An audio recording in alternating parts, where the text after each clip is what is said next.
wabarakatuh. Salam dan bahagia, salam guru penggerak. Bapak Ibu yang berbahagia, pada kesempatan hari ini saya selaku calon guru penggerak angkatan 7 dari Kabupaten Demak akan melaksanakan aksi nyata. Puji syukur alhamdulillah pada hari ini Bapak Ibu semuanya bisa hadir di sini atas undangan dari saya yang difasilitasi oleh Bapak Kepala SD Negeri Kedah kelas 2 dan Kepala SD Negeri Kedah kelas 3 yang saat ini Bapak Kasmuni SPDSD menjabat sebagai PRT di SD Negeri Kedah kelas 3. Terima kasih atas fasilitas waktu dan tempatnya dari SD Negeri Kedah kelas 2 yang pada hari ini kita dapat melaksanakan aksi nyata yaitu diseminasi modul 1 penikmat budaya positif di ruang kelas 4. Mudah-mudahan diseminasi pada hari ini dapat berjalan lancar dan baik. Amin. Bapak Ibu yang saya hormati, tujuan dari diseminasi ini yaitu yang pertama untuk memenuhi tugas nyata saya, yaitu atas nama Suryo Saputra, calon guru penggerak angkatan 7 tentang budaya positif. Kemudian tujuan yang berikutnya yaitu berbagi pemahaman dan pengalaman terkait konsep-konsep budaya positif yang sesuai dengan filosofi dan pemikiran Ki Hajar Dewantara. Itu merupakan tujuan umum dari kegiatan ini. Mungkin Bapak Ibu ada yang terbesit di hati Bapak Ibu, apa itu budaya positif?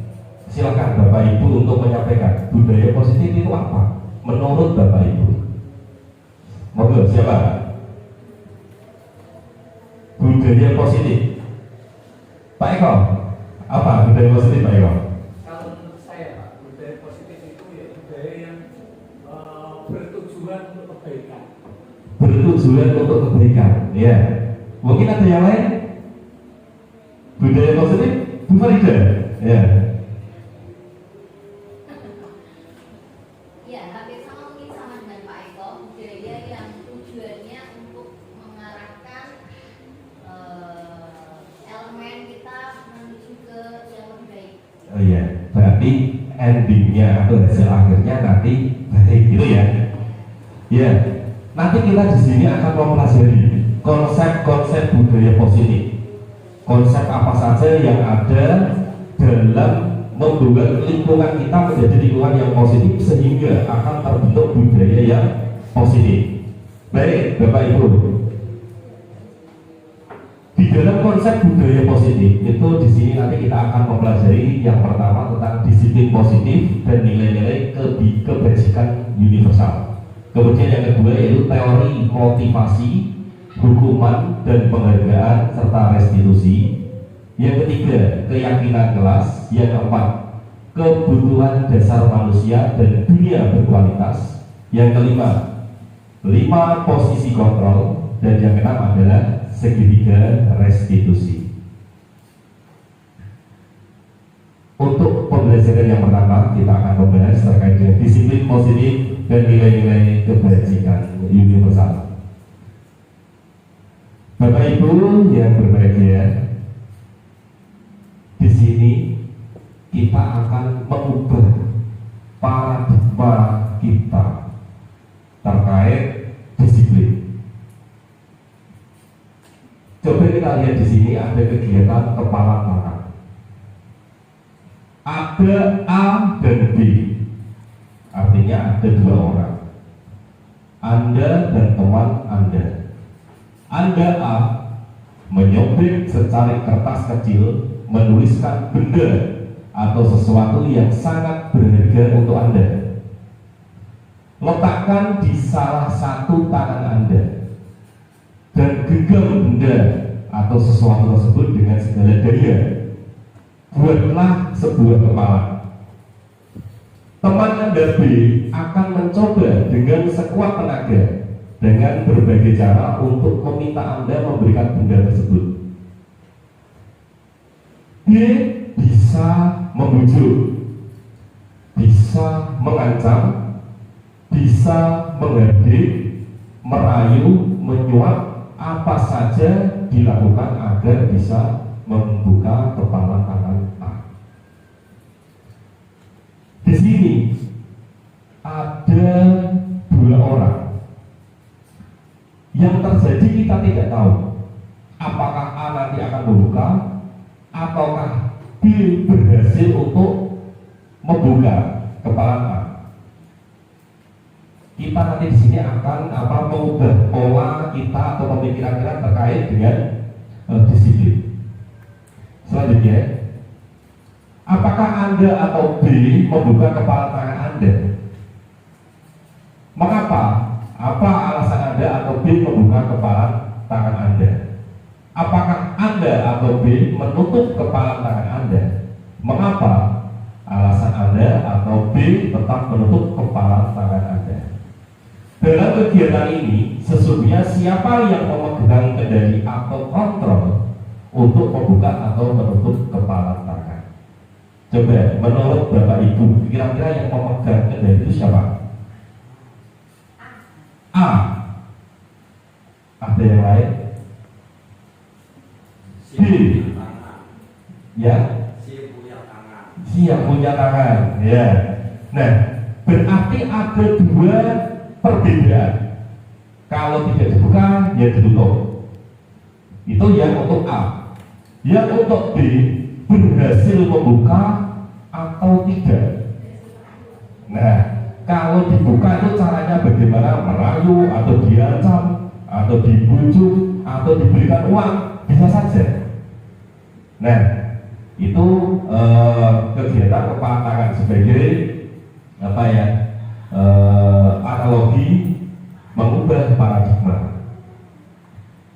Selanjutnya, perubahan paradigma stimulus respon dan teori kontrol, yaitu pendekatan teori kontrol. Siapa sesungguhnya yang memiliki kontrol menurut stimulus respon? Realitas atau kebutuhan kita sama, itu stimulus respon.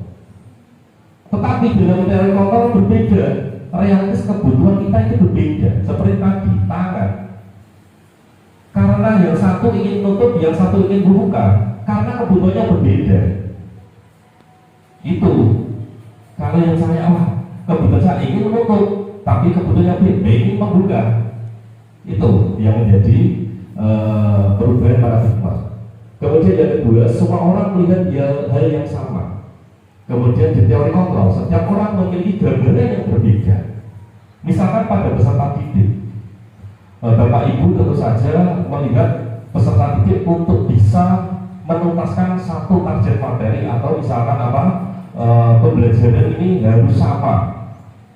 Paling tidak misalkan KKN klasikal misalkan harus terpenuhi. Tapi tidak bisa seperti itu. Karena apa? Peserta didik itu memiliki perbedaan karakteristik. Gaya belajarnya juga berbeda. Jadi kita tidak bisa sama ratakan. Selanjutnya kita mencoba mengubah orang agar berpandangan sama dengan kita untuk stimulus responnya. Sedangkan untuk teori kontrol, kita berusaha memahami pandangan orang lain tentang dunia. Artinya apa? Bahwa orang yang kita ajak atau di sini misalkan di kelas, seolah-olah anak-anak itu mengikuti kita, pandangannya kita samakan dengan kita, tapi tidak bisa.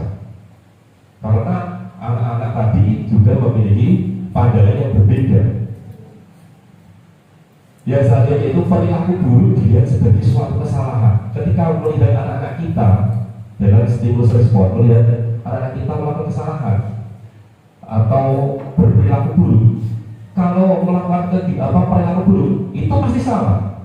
Itu dalam stimulus respon. Tetapi dalam teori kontrol pandangannya berbeda. Semua perilaku baik buruk ataupun baik itu memiliki tujuan. bahagia yang stimulus respon orang lain bisa mengontrol saya. Menurut teori kontrol, hanya Anda yang bisa mengontrol diri Anda. Seperti genggaman tangan tadi, hanya kita yang mau mengontrol. Kemudian orang lain tidak bisa.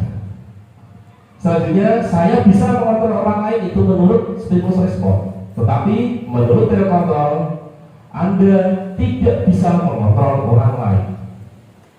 Kemudian menurut stimulus respon lagi, pemaksaan ada pada saat rujukan gagal. Yang selanjutnya dari kontrolnya yaitu kolaborasi dan konsensus menciptakan pilihan-pilihan baru. Kemudian untuk stimulus respon lagi, model berpikir menang kalah, kalah. Itu kalau stimulus respon. Tetapi dalam teori kontrol, model berpikirnya itu menang-menang, win-win solution, ya. Orang masing kalah, yang menang kabeh. Itu. Nah, selanjutnya, apakah Anda setuju dengan pernyataan berikut ini? 1. Hukuman dapat mendisiplinkan anak. Nah, setuju atau tidak Bapak Ibu? Atau mungkin Bapak Ibu bisa mengerjakan di HP? Punya HP tidak Bapak Ibu? Punya lagi? Punya paketan ya? Ya, sekarang dibuka untuk HP-nya di grup WA ada.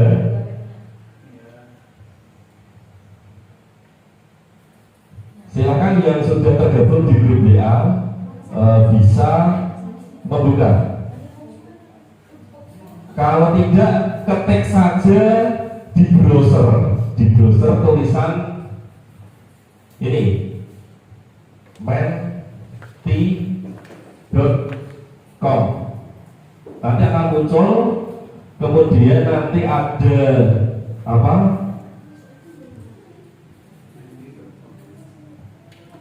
Kata kuncinya, tidak kata kunci ya, nomor masuk kode ya, 6586.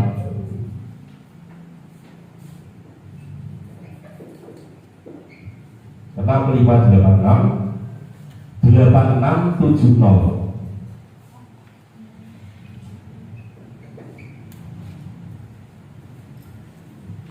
Ini Bapak Ibu coba direspon untuk soal yang pertama ya, yang pertama dulu ya. Oh, ini sudah ada yang respon tadi ya. Hukuman dapat mendisiplinkan anak. Yo, sudah ada?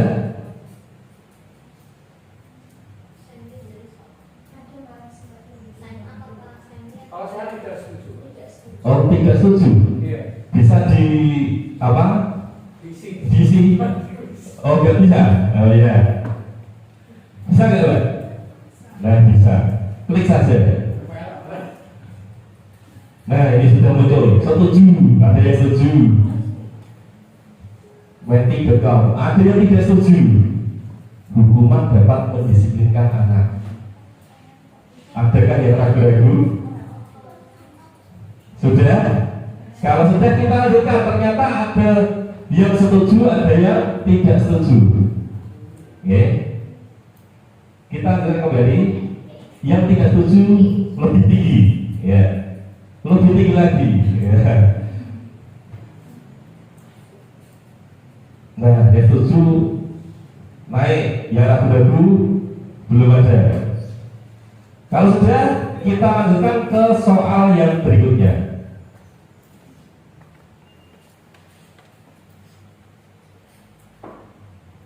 Nah, ini 4 ya untuk yang tidak setuju.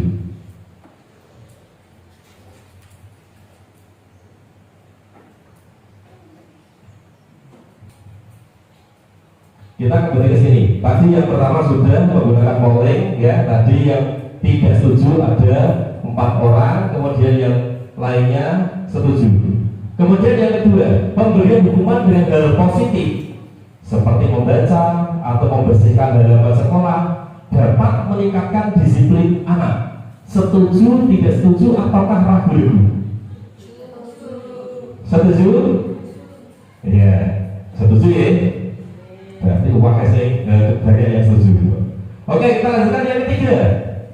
Memberi penghargaan dapat meningkatkan motivasi belajar anak. Setuju atau tidak? Oh, setuju. Oke, nanti jawabannya setelah kita mempelajari materi ini. Kita lanjutkan kembali. Apakah makna disiplin? Menurut dosen 2001, disiplin itu berasal dari bahasa Latin disiplina, yang artinya adalah belajar untuk mengontrol diri dengan maksud untuk mencapai tujuan mulia. Disiplin diri membuat orang menggali potensinya menuju sebuah tujuan atau apa yang dia hargai.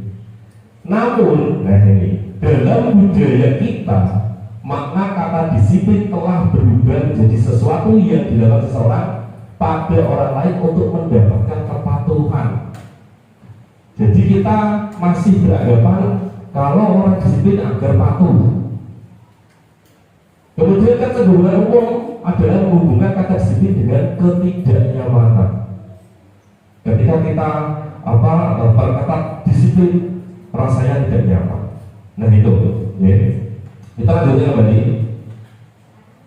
Tujuan dari disiplin positif, ya, disiplin positif adalah menanamkan motivasi pada murid-murid kita, yaitu untuk menjadi orang yang mereka inginkan dan menghargai diri sendiri dengan nilai-nilai yang mereka percaya.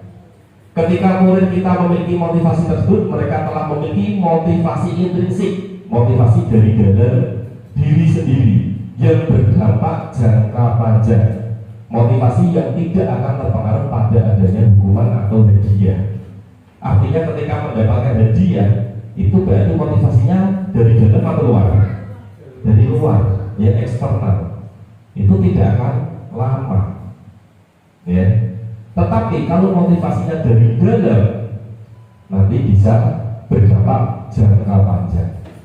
Mereka akan tetap berperilaku baik dan berlandaskan nilai-nilai kebajikan karena mereka ingin menjadi orang yang menjunjung tinggi nilai-nilai yang mereka hargai atau mencapai suatu tujuan mulia.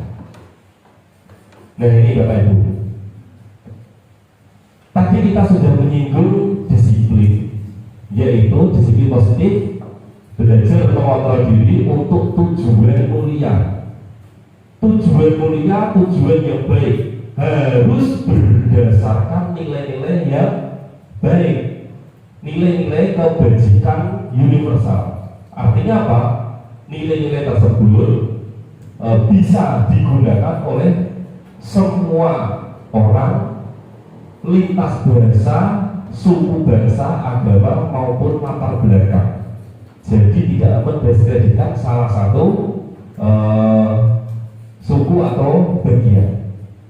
Kemudian di dalam tujuan mulia tersebut, nanti akan sudah belajar disiplin mencapai tujuan mulia.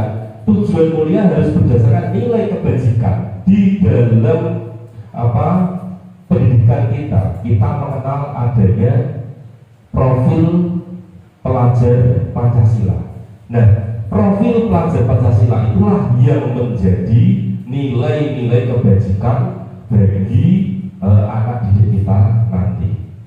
Di sini profil pelajar Pancasila itu ada beriman, bertakwa kepada Tuhan Yang Maha Esa dan berakhlak mulia, kemudian berkebinekaan global, bergotong royong, kreatif, bernalar kritis, mandiri. Selain itu banyak sekali, selain pendidikan di Indonesia, ada lagi nilai-nilai kebajikan seperti ada di keselamatan, kesehatan, kedisiplinan, kejujuran, dan masih banyak lagi. Nah, nanti arahnya kita itu membuat sebuah nilai kebajikan yang ada di kelas kita, di kelas kita ya. Contohnya seperti ini. Ini saya kelas 4 membuat keyakinan kelas. Oke. Jadi nanti arahnya seperti itu. Berikutnya yaitu teori motivasi, hukuman, dan penghargaan serta restitusi untuk pembelajaran yang kedua. Nah ini, tadi sudah disinggung di awal terkait dengan apa itu yang menjadi motivasi agar bisa berperilaku baik ataupun tidak baik. Itu ada motivasinya. Menurut dosen ada 3, yaitu 1 untuk mendapatkan imbalan dari orang lain atau institusi, 2 untuk menghindari ketidaknyamanan atau hukuman, yang ketiga untuk menjadi orang yang mereka inginkan dan menghargai diri sendiri dengan nilai-nilai yang mereka percaya. Kalau melihat 3 yang sudah diutarakan oleh dosen, 1, 2, 3 ini kira-kira mana yang merupakan motivasi eksternal? Ya, yang motivasi eksternal atau dorongan dari orang lain. Nomor 1. Terus ada lagi? Bisa juga nomor 2. Bisa juga nomor 2 ya, ketidaknyamanan karena disuruh disiplin tadi. Kalau tidak melaksanakan saya hukum, nah itu berarti motivasi eksternal. Kemudian kalau yang 3 internal ya, iya. Kita lihat, ya. Untuk motivasi eksternal itu adalah 1 dan 2, sedangkan yang ketiga internal. Nah, yang diharapkan pendidikan di Indonesia itu memiliki motivasi internal. Jadi kalau tadi di awal kita sudah polling tadi, apakah dengan penghargaan bisa meningkatkan? Sebenarnya bukan itu tujuannya, ya. Tapi kemauan dari dalam diri, karena diri yang bisa mengontrol untuk melakukan tindakan. Ini tadi sudah ya. Nah sekarang hukuman.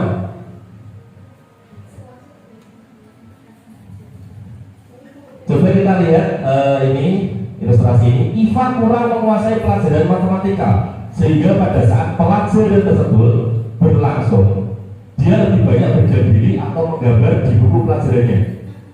Pada saat guru matematikanya Pak Seno menanyakan pertanyaan, Iva menjadi gugup dan tak sengaja menjatuhkan tasnya dari kursi, serta tiba-tiba menjadi gagap pada saat berupaya menjawab. Seluruh kelas pun tertawa melihat perilaku Iva yang bicara tergagap dan terkejut tersebut. Pak Seno pada saat itu membiarkan teman-teman Iva menertawakan Iva yang tergagap dan malu luar biasa, dan malahan minta Iva untuk maju ke depan dan berdiri di depan kelas sambil merujuk ke hidungnya karena tidak bisa menjawab pertanyaan Pak Seno. Kelas makin gaduh dan anak-anak pun tertawa melihat Iva di depan kelas memegang ujung hidungnya. Menurut Bapak Ibu, apakah Anda setuju dengan tindakan Pak Seno terhadap Iva? Tidak setuju. Yang kedua, menurut Anda tindakan Pak Seno terhadap Iva adalah sebuah hukuman atau konsekuensi? Ayo, hukuman atau konsekuensi? Hukuman. Nah, kita lihat di sini. Apa bedanya hukuman dan konsekuensi? Nah, ini hukuman bersifat tidak terencana atau tiba-tiba anak atau murid tidak tahu apa yang akan terjadi dan tidak dilibatkan. Hukuman bersifat satu arah dari pihak guru yang memberikan. Tetapi konsekuensi itu sudah terencana dan sudah disepakati, sudah dibahas dan disetujui antara guru dan murid. Itu bedanya hukuman dan konsekuensi. Kalau tadi hukuman atau konsekuensi? Hukuman ya. Kita lanjutkan. Nah, hukuman sesuatu yang menyakitkan harus terjadi, sedangkan konsekuensi sesuatu harus terjadi. Kalau hukuman membuat anak sakit, baik fisik maupun hati, untuk jangka waktu yang lama, konsekuensi membuat anak merasa tidak nyaman dalam jangka waktu pendek.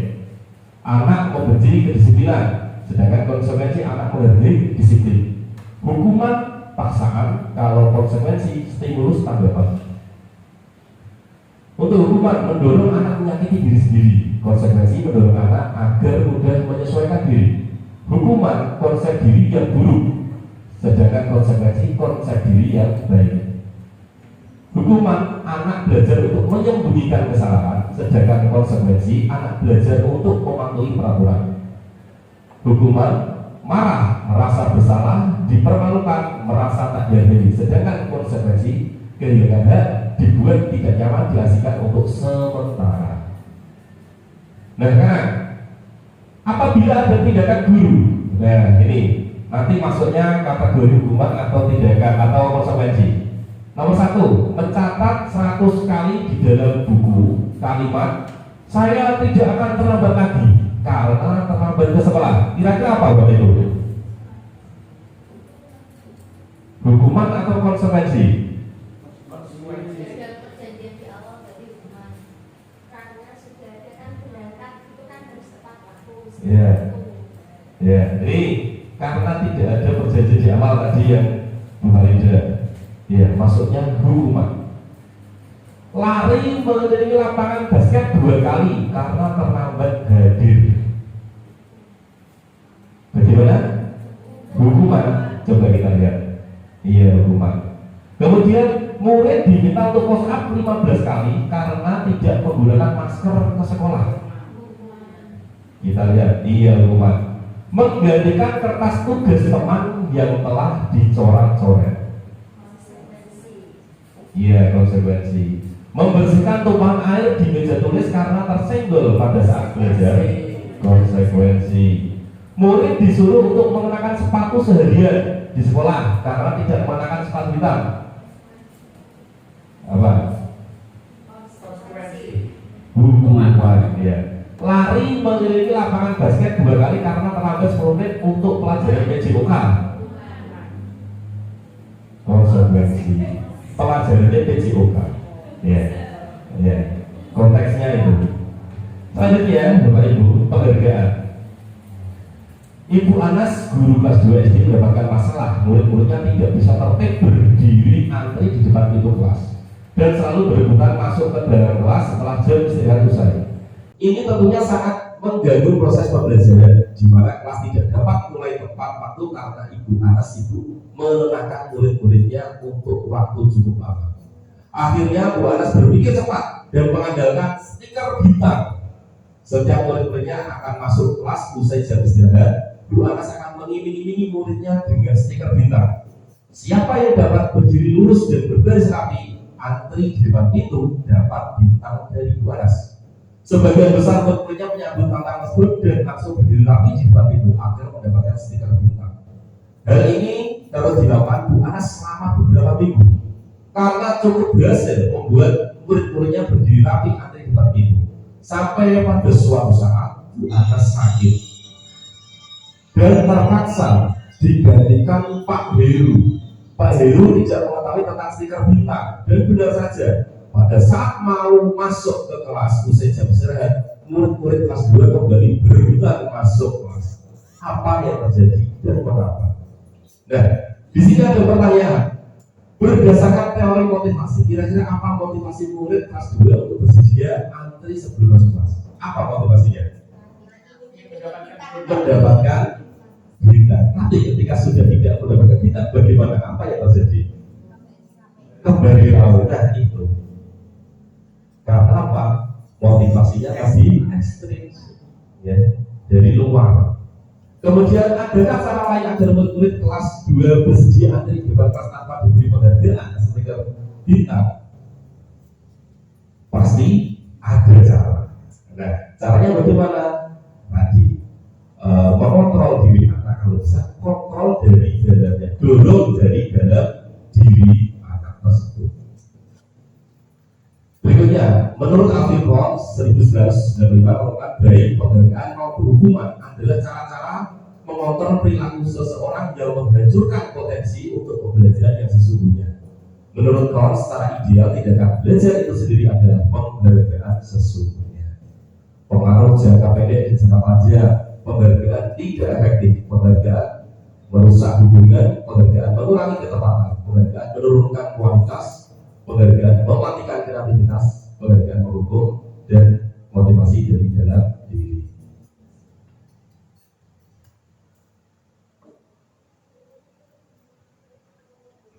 Selanjutnya, yang berikutnya yaitu restitusi. Nah, restitusi.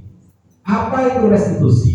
Restitusi adalah proses menciptakan kondisi bagi murid untuk memperbaiki kesalahan mereka sehingga mereka bisa kembali pada kelompok mereka dengan karakter yang lebih kuat. Restitusi juga merupakan proses kolaboratif yang mengajarkan murid untuk mencari solusi untuk masalah mereka dan membantu murid berpikir tentang orang seperti apa yang mereka inginkan, yaitu yang memiliki tujuan mulia tadi, dan bagaimana mereka harus memperlakukan orang lain. Itu restitusi. Ciri-ciri restitusi yaitu yang pertama bukan untuk menebus kesalahan, namun untuk belajar dari kesalahan. Yang kedua memperbaiki hubungan. Yang ketiga tawaran, bukan paksaan. Kemudian restitusi menuntut untuk melihat ke dalam diri. Restitusi mencari kebutuhan dasar yang mendasari 3K. Restitusi diri adalah cara yang paling baik. Restitusi fokus pada karakter, bukan 3K. Restitusi fokus pada solusi. Restitusi mengembalikan murid yang berbuat salah pada kelompoknya. Selanjutnya yang pembelajaran ketiga. Nah, kita tadi ada beberapa pembelajaran, ada 6 ya. Ini yang ketiga, yaitu tentang keyakinan kelas. Seperti yang sudah Bapak Ibu lihat di sini di kelas saya sudah saya tempelkan keyakinan kelas. Nah, bagaimana caranya nanti kita bahas di sini. Mengapa kita perlu harus menggunakan helm bila mengendarai kendaraan roda 2? Alasannya apa? Untuk supaya tidak kenal hukuman. satu, tidak kenal hukuman. Kedua, ya tidak kena tilang.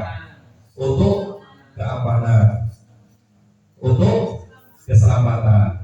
Kemudian yang kedua, mengapa kita memiliki peraturan 3M, menggunakan masker, mencuci tangan, dan menjaga jarak 1,5 meter? Iya, karena dulu pada waktu COVID kita untuk menjaga kesehatan ya. Dan di sini kita lihat nilai-nilai keselamatan atau kesehatan inilah yang kita sebut sebagai suatu keyakinan. Jadi kalau peraturannya adalah harus menggunakan helm itu peraturan, sedangkan untuk keyakinannya adalah demi apa? Keselamatan dan kesehatan. Itu keyakinan. Nah, di dalam kelas sama, kalau ini kan di dalam lalu lintas ya, di dalam kelas sama. Ketika ada anak yang mencoret, berarti ada keyakinan atau nilai-nilai kebajikan yang harus dituangkan di sini untuk disepakati. Kita membuat nilai keyakinan itu. Kira-kira apa? Anak yang mencoret, berarti nilai keyakinannya apa? Apa? Iya, kejujuran. Mencontek ya, mencontek jadi apa?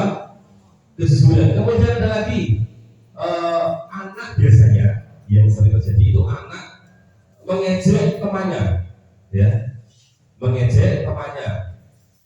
Kira-kira masuknya ke nilai apa? Keyakinan yang mana? Menghargai ya. Oh iya, di sini ada saling menghargai. Ya, jadi itu nilai keyakinannya. Nilai keselamatan atau kesehatan ini yang kita sebut sebagai suatu keyakinan, yaitu nilai-nilai kebajikan universal yang disepakati secara tersirat dan tersurat, lepas dari latar belakang suku, negara, bahasa maupun agama. Nilai-nilai kebajikan ini menekankan pada keyakinan seseorang akan lebih memotivasi seorang dari dalam. Tadi yang menunjukkan dari dalam intrinsik atau motivasi internal.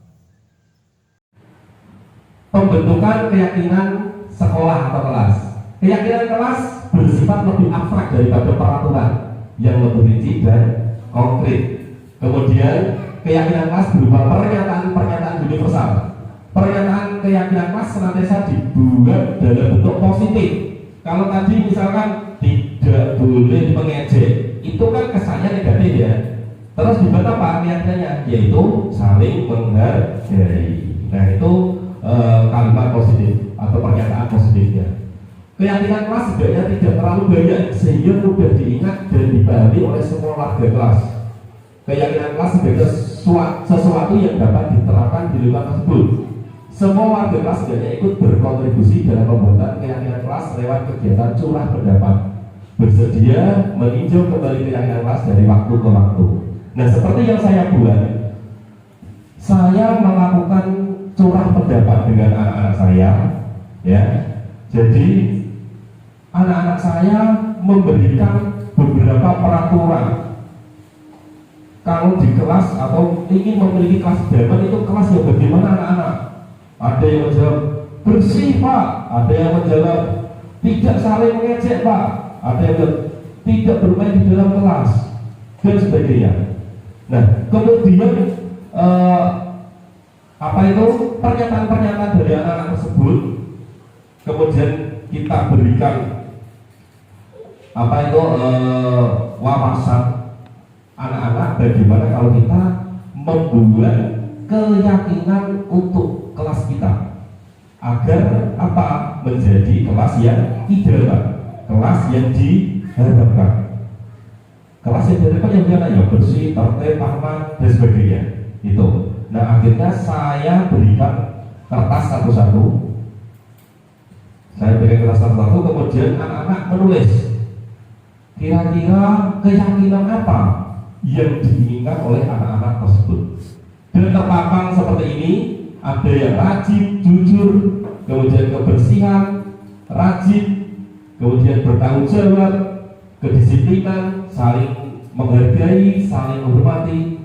Di sini kemudian dikumpulkan, dikategorikan, ya, dikelompokkan ada rajin, kemudian ada jujur, kejujuran, kemudian ada untuk kebersihan kelas, disiplin, saling menghormati.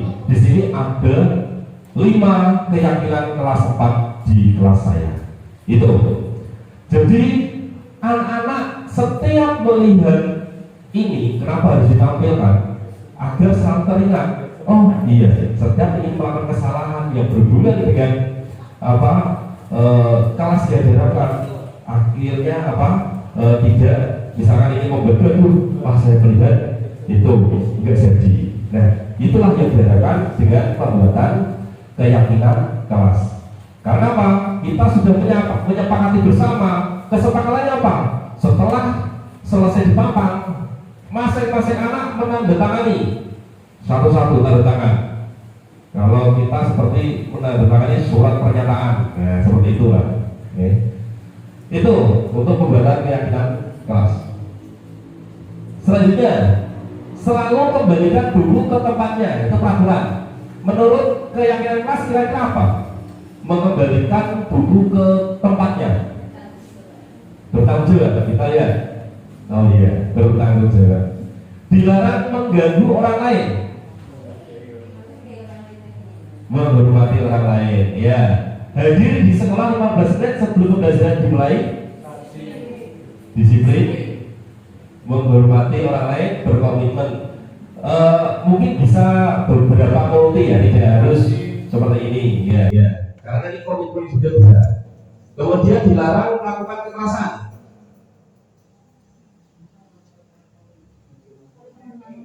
Iya, menghormati orang lain dan juga keselamatan.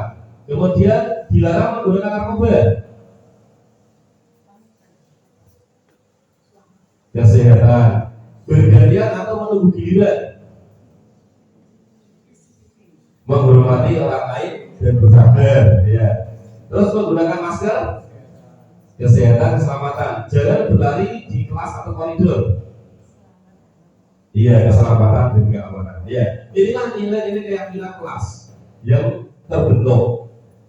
Jadi Bapak Ibu nanti bisa mempraktekannya di kelas Bapak Ibu untuk membuat keyakinan kelas dengan putra putrinya.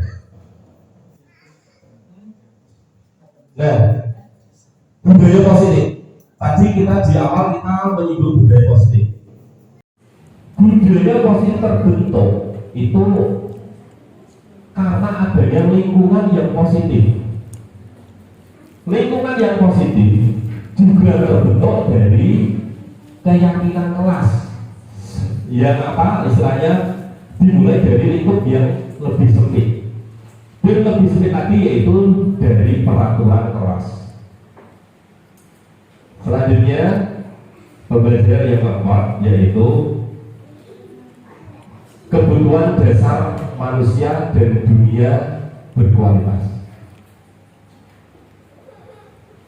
Ibu Ambar, guru wali kelas 2A di SD Pelikahati, sedang bingung menghadapi ulah salah satu murid di kelasnya, Doni.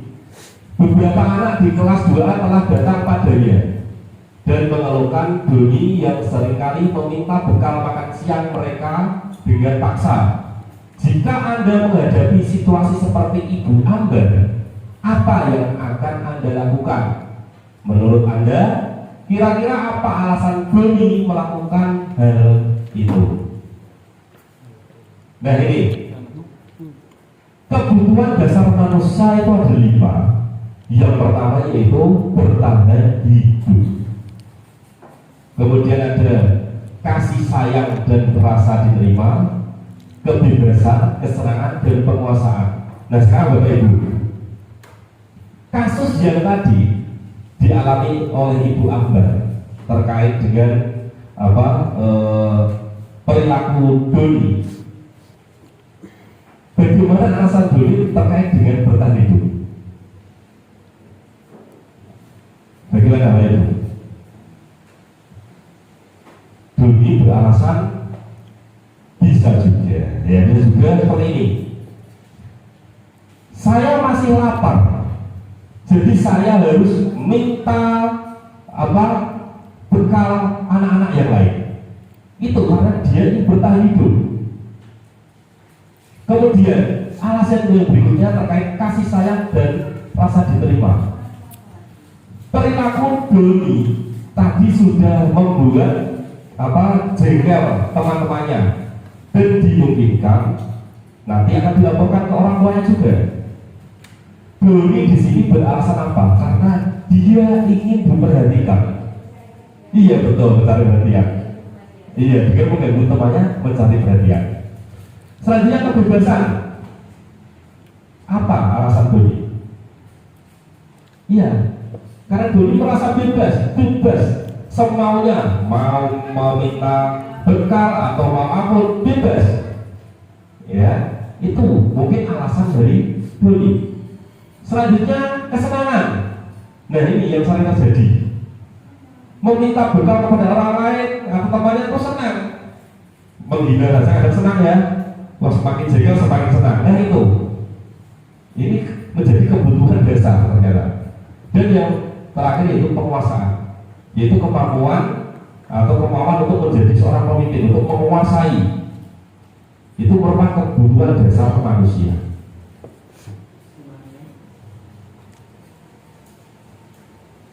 Nah ini langsung ke pembelajaran yang kelima, yaitu 5 posisi kontrol. Di sini Bapak Ibu, kita nanti pasti akan mengalami kelimanya. Ya, posisi kita kadang ada di A, di B, di C, di D atau di E, yang penghukum atau pembuat merasa bersalah, ataukah sebagai teman, sebagai pemantau, atau sebagai manajer. Menurut Bapak Ibu, yang paling bagus itu yang paling baik itu menjadi apa? Penghukum, teman, pemantau, manajer, atau pembuat merasa bersalah? Teman. Karena bisa melakukan pendekatan. Karena bisa melakukan pendekatan. Ada yang lain? Bapak Ibu? Manajer. Ya. Coba kita pelajari bersama-sama. Ya, kita pelajari bersama-sama. 5 posisi kontrol. Ini perilaku kontrol negatif. Ternyata penghukum dan pembuat merasa bersalah itu merupakan posisi kontrol yang negatif. Jadi kalau kita itu menghukum, kita membuat merasa bersalah, itu kita sebagai posisi kontrol yang negatif. Karena kita sebagai guru. Kemudian ada lagi perilaku kontrol positif, yaitu sebagai teman dan pemantau. Betul. Tadi yang sudah disampaikan oleh Pak Eko, betul ya. Perilaku kontrol positif. Nah, yang manajer sekarang, yang manajer tadi Bu Farida menyampaikan manajer. Nah, ternyata manajer itu adalah mengontrol diri. Mengontrol diri. Iya. Kita lihat ketika guru berbuat pada kontrol negatif yang menghukum, menghadiri, menuduh, menyakiti, menyindir, itu yang dilakukan guru. Kemudian ketika membuat rasa bersalah, biasanya berceramah, menunjukkan kekecewaan mendalam. Nah itu merasa bersalah akhirnya murid-muridnya. Sebagai teman, yaitu membuatkan alasan-alasan untuk murid-muridnya. Nah, Pak Eko pasti tahu, ya. Biasanya Pak Eko kan mendekati muridnya ya, sebagai teman, gitu Pak Eko. Iya. Kemudian sebagai pemantau, menghitung dan mengukur. Oh, keseriusan. Iya, itu yang terjadi seperti itu biasanya. Makanya kita mengubah paradigma tadi, gitu. Oke. Selanjutnya yaitu sebagai manajer mengajukan pertanyaan-pertanyaan. Jadi guru mengajukan pertanyaan-pertanyaan kepada siswanya ketika melakukan kesalahan. Kemudian yang berikutnya guru berkata dalam menghukum, kalau kamu tidak melakukannya, saya akan bla bla bla. Nah itu menghukum. Negatif tidak? Negatif bagi anak tidak baik. Pembuat apa? Karena anak ketika diberi kata-kata yang kasar atau diberi hukuman itu cenderung melakukan hal seperti itu ke hari-hari berikutnya. Iya. Seperti itu. Nah, disuruh dia malah dikir. Dan ini karena apa? Tadi motivasinya. Nah, karena motivasi eksternal atau ekstrinsik. Kalau tidak dihukum, tidak jelas. Kan itu berarti dari mana motivasinya? Dari luar, berarti dari gurunya. Nah, yang diharapkan di dalam budaya positif ini yaitu motivasi yang dari dalam. Istilahnya itu kita disuruh sadar. Nah itu lah, sadar melakukan yang baik. Intinya itu seperti itu.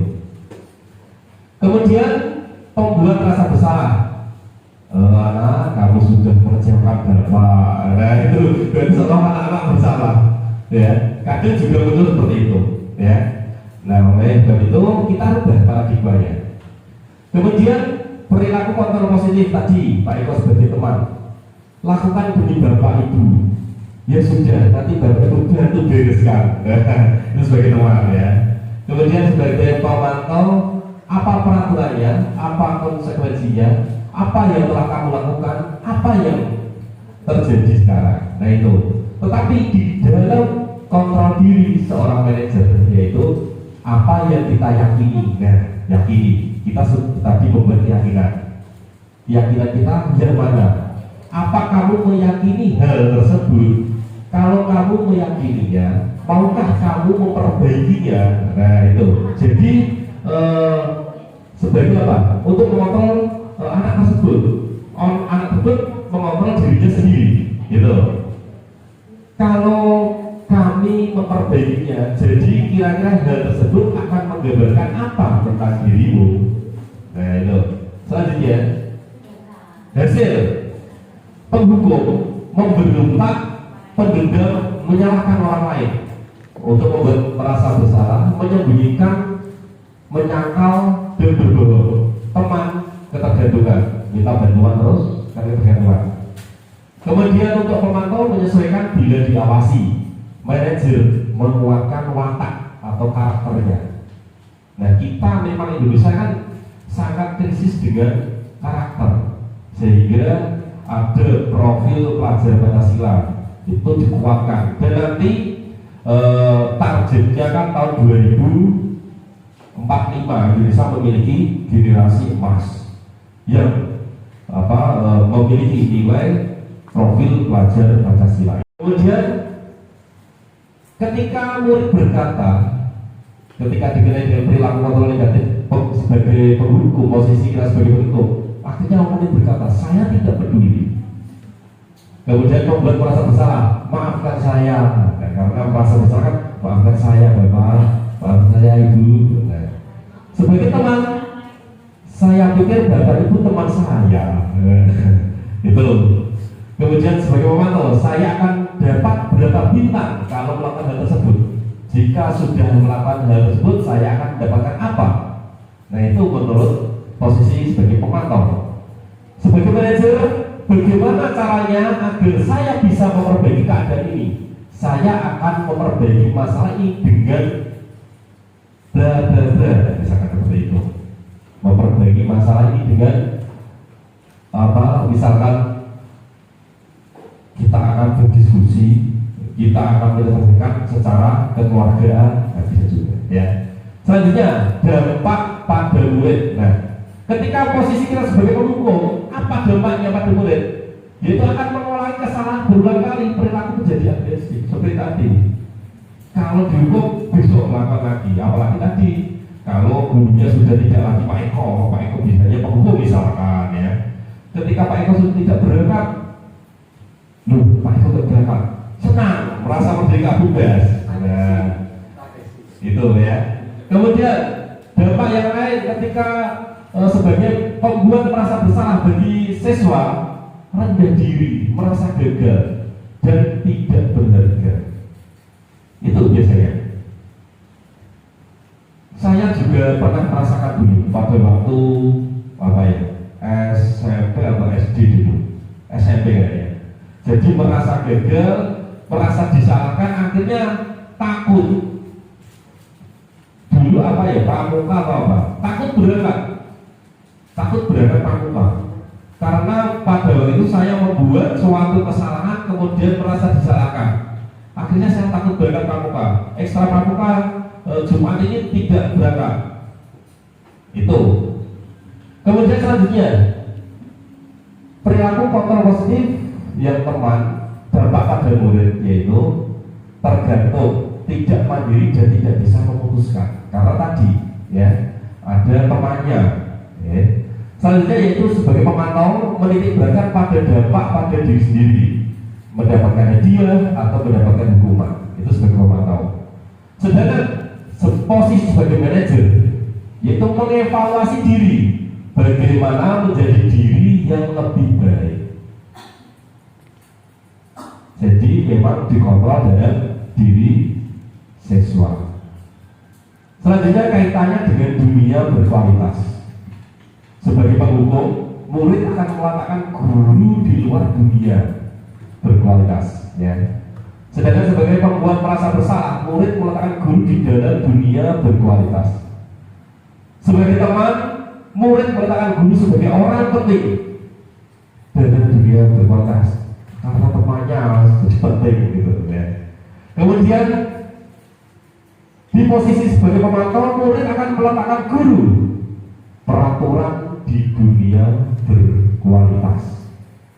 Sedangkan sebagai posisi manajer kaitannya dengan dunia berkualitas, murid meletakkan dirinya sebagai individu yang positif dalam dunia berkualitas. Artinya apa?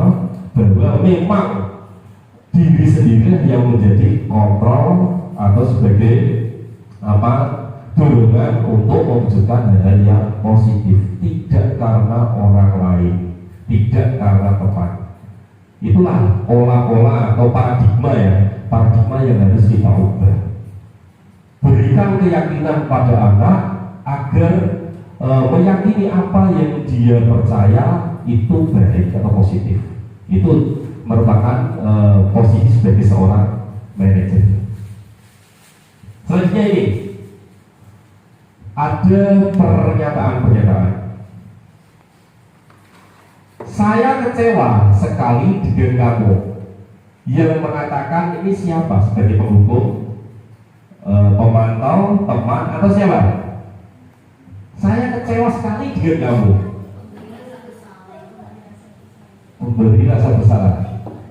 Iya, membuat orang merasa bersalah. Kalau ada pernyataan lagi, kamu tidak pernah benar melakukannya. Apa? Kira-kira apa Bapak Ibu? Kamu tidak pernah benar melakukannya. Pembunuh, kita lihat. Iya, pembunuh.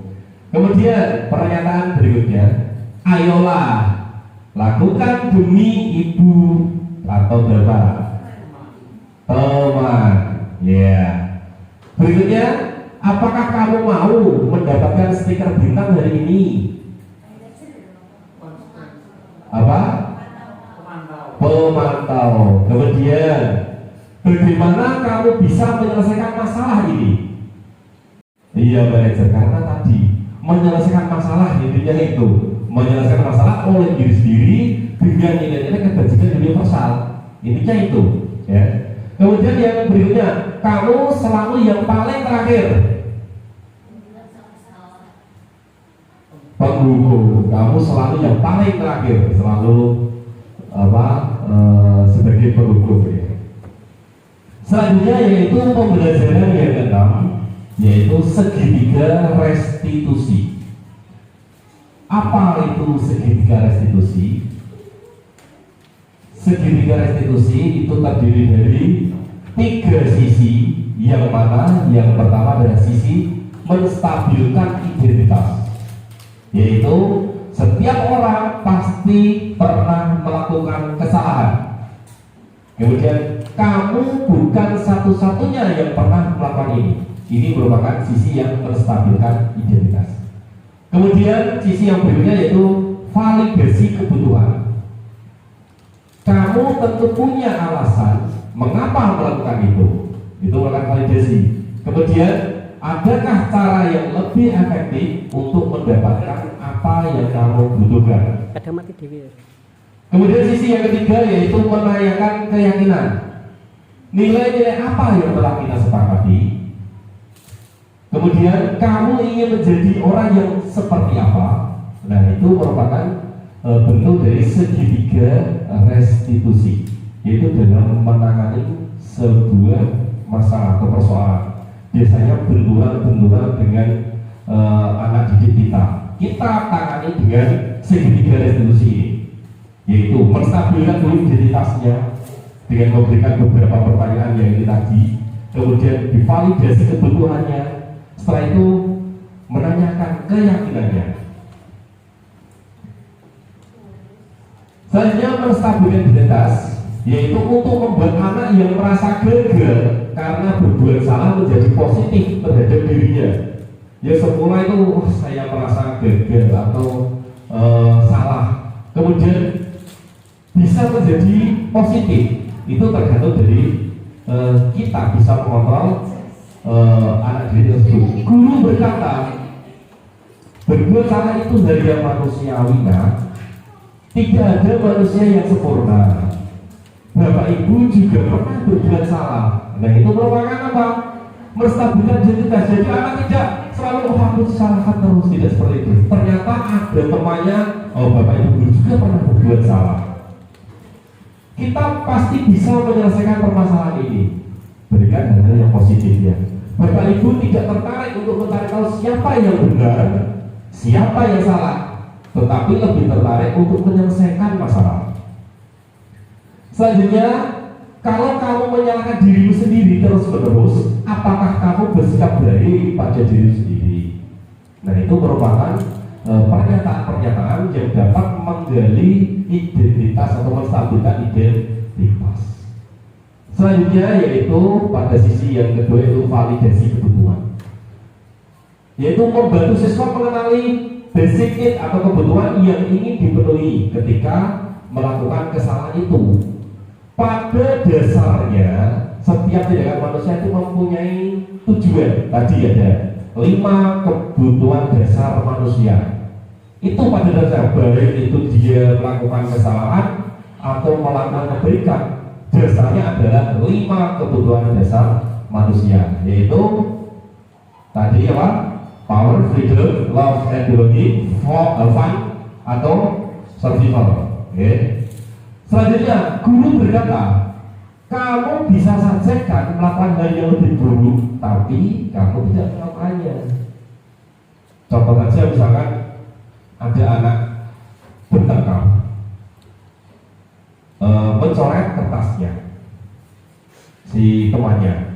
Kemudian sebenarnya anak itu bisa melakukan hal yang lebih buruk dengan apa? Misalkan menyobek atau apa lebih kasar lagi, mungkin akan menampak dan sebagainya. Tapi tidak dilakukan. Karena apa? Karena alasan tertentu. Sehingga apa? Di sini karena kebutuhannya tidak itu. Ya. Selanjutnya, kamu pasti punya alasan mengapa melakukannya. Nah itu karena ada alasannya. Baik itu tadi melakukan kesalahan ataupun melakukan tindakan yang baik. Misalkan melakukan kesalahan, alasannya apa? Untuk memenuhi kebutuhannya pasti, itu pasti. Ya. Contoh misalkan saya tadi apa?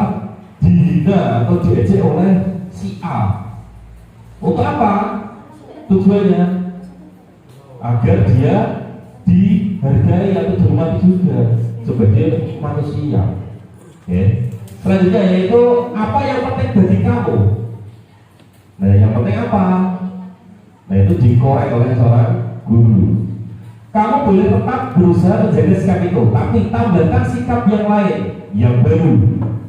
Refleksi yang berikutnya yaitu yang nomor 3, Pak Among seperti apakah yang saya telah lakukan selama mengikuti diseminasi ini? Ayo Pak Eko, ingin menjawab kembali.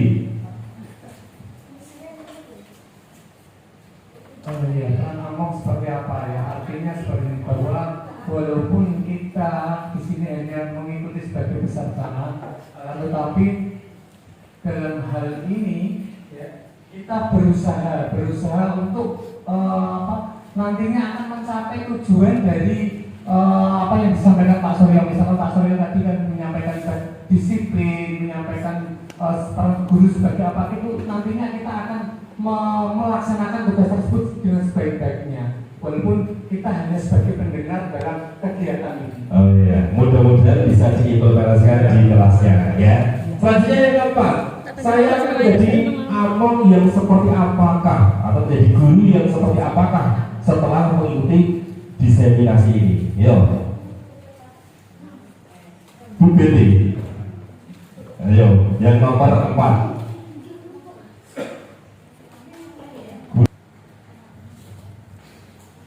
Atau Bu Farida? Ya, Bu Farida. Ya. Untuk menjadi ideal memang tidak mudah ya, tapi kita berusaha menjadi among tujuan kontrol diri tadi itu, manajerial. Terus termasuk adaptif terhadap perkembangan zaman dan juga perkembangan peserta didik, begitu Pak. Oh iya, terima kasih. Hasil refleksi kali ini ternyata super, sudah bisa mencerna apa yang disampaikan atau saya sampaikan pada pembelajaran ini. Mudah-mudahan apa yang menjadi harapan dari saya, harapan dari kurikulum ini, harapan dari pemerintah untuk mewujudkan anak atau generasi penerus bangsa yang memiliki nilai-nilai profil pelajar Pancasila dapat terwujud di tahun 2045 nanti. Terima kasih pada siang ini sudah selesai Bapak Ibu ya. Jadi kegiatan hari ini saya ucapkan terima kasih yang sebesar-besarnya kepada Bapak Ibu semua bersedia dengan tulus ikhlas menghadiri undangan dari saya.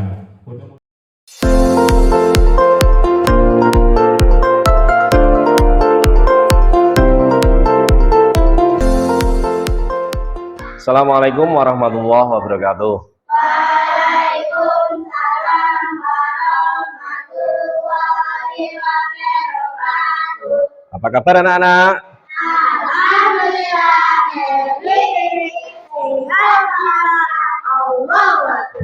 Alhamdulillah, sehat semuanya ya. Anak-anak, pada hari ini Pak Guru harapkan kalian itu semangat, ya. Itu, yuk kita tepuk semangat dulu, tepuk semangat.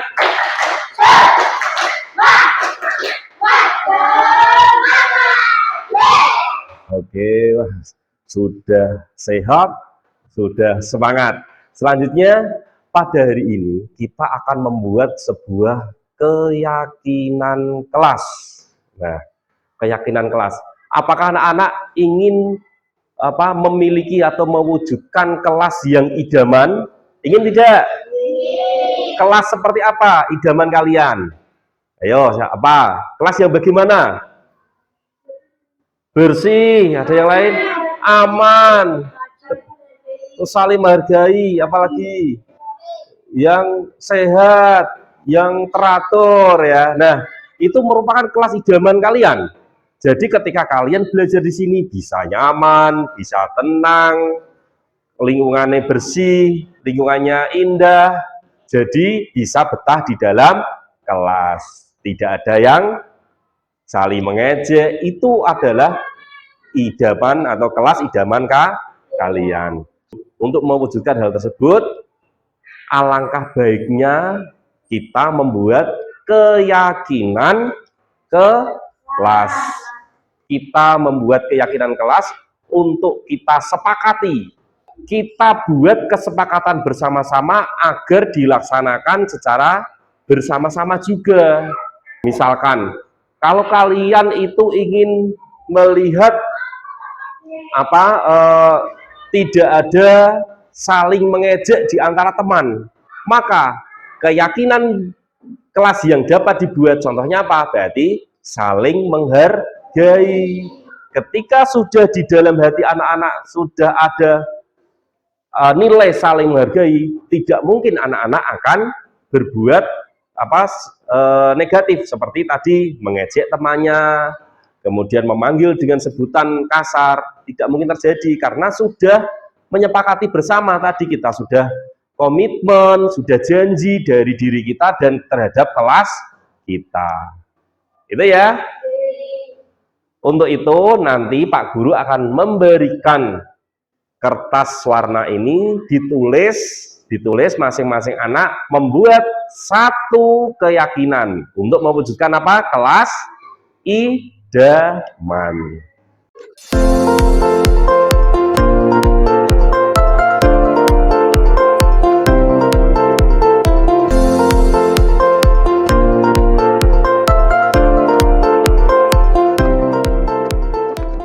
Nah, anak-anak sekarang bisa menuliskan satu keyakinan anak-anak agar terwujud kelas idaman.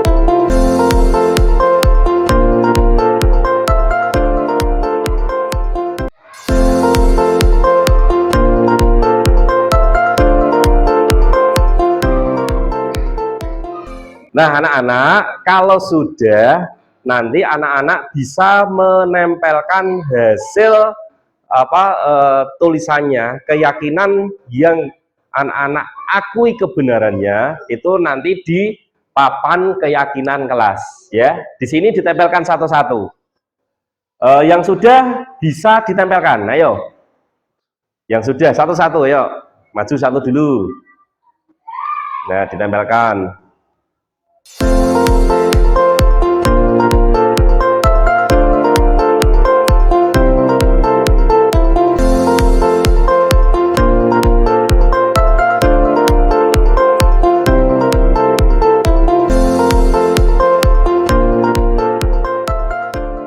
Nah, anak-anak, ini sudah membuat satu keyakinan untuk mewujudkan kelas idaman kalian. Kita lihat satu dulu. Ini rajin, ya. Ada rajin. Kemudian ada jujur. Oh, berarti kalian ingin kelas kalian itu orang-orangnya jujur. Kemudian kebersihan kelas. Terus ada lagi yang disiplin, ada saling menghargai, kemudian ada kejujuran. Berarti karena ini jujur sama dengan ini, kita jadikan satu ya. Nah, kita jadikan satu di sini. Jujur. Kemudian di sini ada lagi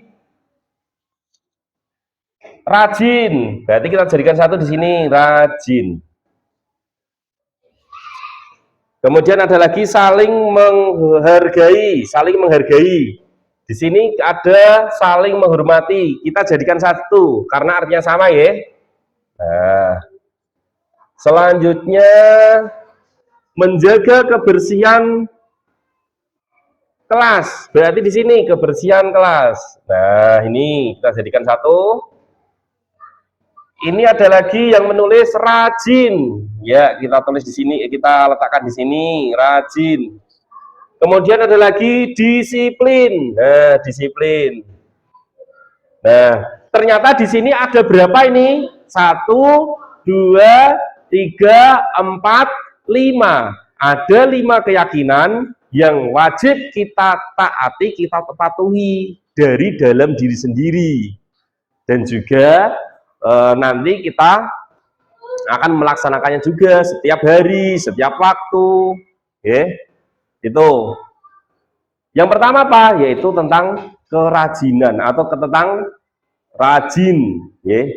Rajin, kemudian jujur, kemudian bertanggung jawab terhadap kelas, kemudian kedisiplinan, saling menghormati atau saling menghargai. Kita sepakati ya, keyakinan kelas kita ada 5, yaitu 1, jujur, 2, rajin, 3, saling menghargai, terus lalu bertanggung jawab terhadap kebersihan kelas, kemudian disiplin. Ada 5. Kita jalankan bersama ya. Kita yakini nilai-nilai tersebut agar menjadi atau agar terwujud menjadi kelas idaman ya, agar menjadi kelas idaman. Agar kita lebih menyepakati lagi ya, agar hal ini dapat kita lakukan bersama, kita sepakati dengan penandatanganan ya. Ya, kita tanda tangan di sini. Ditulis nanti namanya di sini satu-satu, kemudian di sampingnya itu tanda tangan. Yuk dimulai dari yang pertama dulu. Mbak Firnanda maju, bawa spidol, spidol.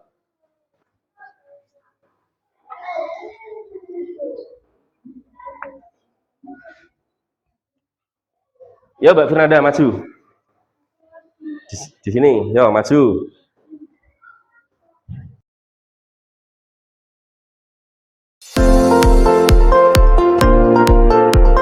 Selanjutnya bunga.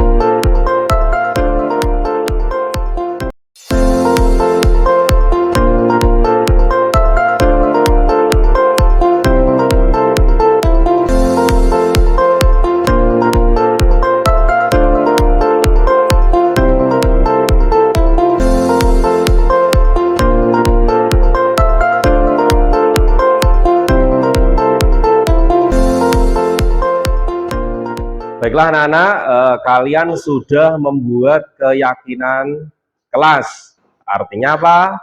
Kita harus melaksanakan keyakinan yang sudah kita sepakati. Nilai-nilai keyakinan yang sudah kita sepakati. Agar apa? Menjadi kelas idaman. Terima kasih. Wassalamualaikum warahmatullahi wabarakatuh. Waalaikumsalam warahmatullahi wabarakatuh. Thank